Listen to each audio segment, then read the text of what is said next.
Mga pinaka-epektibong organikong pataba sa ating mga pananim na gulay at prutas.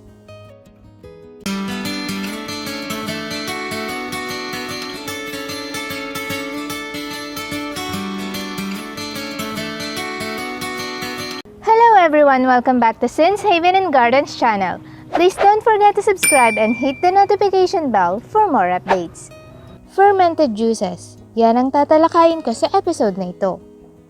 Kung ikaw ay nagtatanim sa organikong paraan tulad ko, ay isa ang mga ito sa pinakamagandang fertilizer na gamitin. Safe, murang-mura ang mga materyales na kailangan sa paggawa at siguradong malulusog ang mga halaman natin. Ano-ano nga ba ang mga ito? Ito ay ang fish amino acid, fermented plant juice, at fermented fruit juice. Ang fish amino acid ay source ng protein at nitrogen. Target nito ang pagpapataba ng ugat at pagpapaganda ng dahon ng isang halaman, lalo na kapag seedlings pa lang. Fermented plant juice. Ito naman ay source din ng nitrogen na siyang nagpapalago ng dahon ng isang halaman. Mayaman din ito sa growth hormone na siyang nagpapabilis magpalaki ng pananim. Tumutulong din ito para ma-absorb ng halaman ang mga nutrients na kailangan nito. Maganda itong gamitin sa mga seedlings at leafy vegetables tulad ng mga pechay at mustasa. Fermented fruit juice. Mabisang pangpabulaklak at pangpabunga. Ito ay mayaman sa potassium at ginagamit sa mga gulay na namumunga kasama na ang mga prutas. Dahil nga mataas sa potassium ay nag-i-induce ito ng flowers and fruits ng isang halaman. Ina-apply ito kapag malapit ng mamulaklak ang isang halaman, tulad ng mga kamatis, talong, sili at marami pang iba. Punta naman tayo sa paggawa ng mga ito. Una ay ang fish amino acid. Ang pinakapangunahing kailangan ay isda. Kahit na anong isda ay pwede o kahit yung nahihingi lang sa palengke na mga laman loob. Tulad nito. Tapos ay molasses at malinis na container. Paghaluin lang ang mga laman loob ng isda at molasses. Ang ratio ay 1:1. Halimbawa, 1 kilo ng isda o laman loob at 1 kilo ng molasses. Kung wala kayong molasses ay pwede rin namang gumamit ng brown sugar. Pareho lang ang ratio.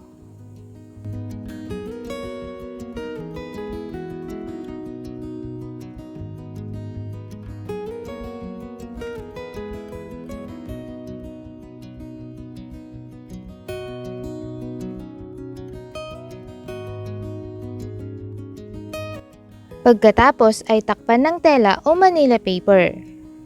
Siguraduhin na mahigpit para hindi pasukan ng mga insekto. I-ferment ito ng 7 days. Pagkatapos ay pwede nang i-harvest.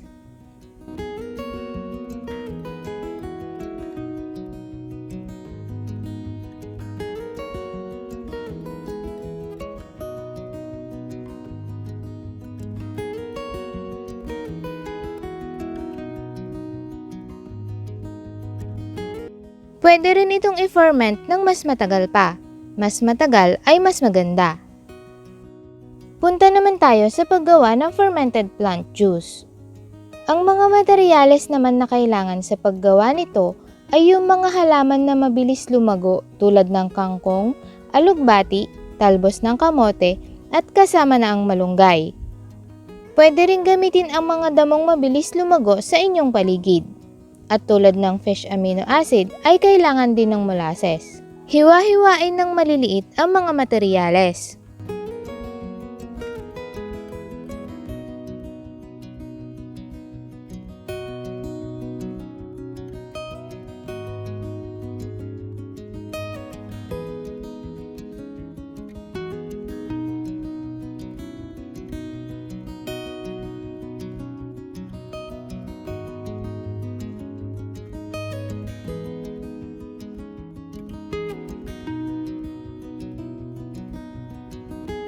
Ilagay sa isang malinis na container at haluan ng molasses. Pareho lang ang ratio, 1 kilong hiniwa-hiwang talbos at 1 kilong molasses.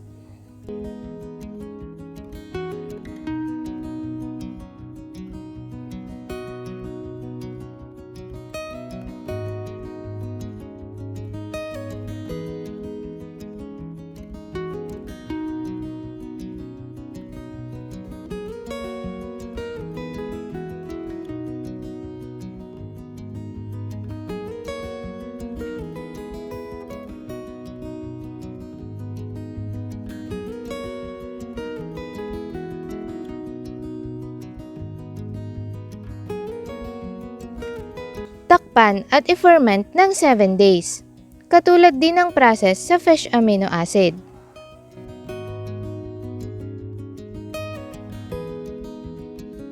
At ang panghuli ay ang fermented fruit juice. Ang kailangan naman dito ay mga hinog na prutas na mataas ang taglay na potassium. At ayon sa research, ang magandang gamitin na may pinakamagandang resulta ay papaya, saging at kalabasa. Pwede ring gamitin ang sweet potatoes o kamote. Tulad ng mga naunang proseso ay hiwain din ito ng maliliit at haluan ng parehong ratio ng molasses.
I-ferment din ng 7 days o higit pa.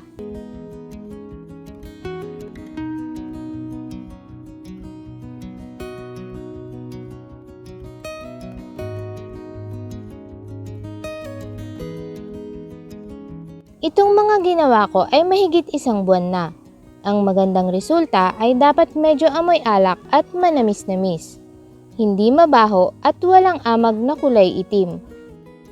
Kung may amag na kulay puti ay okay lang yon.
Ito na ang mga na-harvest kong fermented juices at pwede na itong gamitin. Aabot ito hanggang 6 months. Basta ilagay lang sa madilim at hindi naiinitan na lugar. Ang paggamit naman ng mga ito ay pwedeng pangdilig o pang-spray. Ang ratio ay 20 ml o 1 kutsara ng juice sa 1 litro ng tubig.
Hindi ako nawawalan ng mga fermented juices na ito dahil talaga naman na malaki ang mga naitutulong nito upang maging malusog ang aking mga pananim.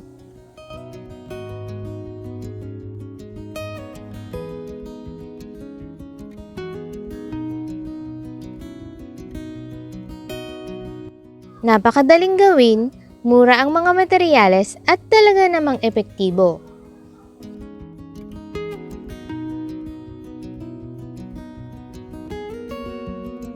Kung gusto niyo po magtanim ng iba't ibang variety ng gulay ay nagbebenta po ako ng mga buto na galing mismo sa aking mga tanim. Tulad ng Star of David okra, white eggplant, heirloom tomatoes, super hot peppers, at marami pang iba. Bisitahin lang ang aking Facebook page for more information and how to order. Muli ay maraming salamat at sana ay may natutunan kayo. Mag-like at mag-comment kung ito ay nagustuhan nyo o kung kayo ay may mga katanungan at mga karagdagang suggestions. I-share naman upang makatulong din ito sa iba. God bless and happy planting!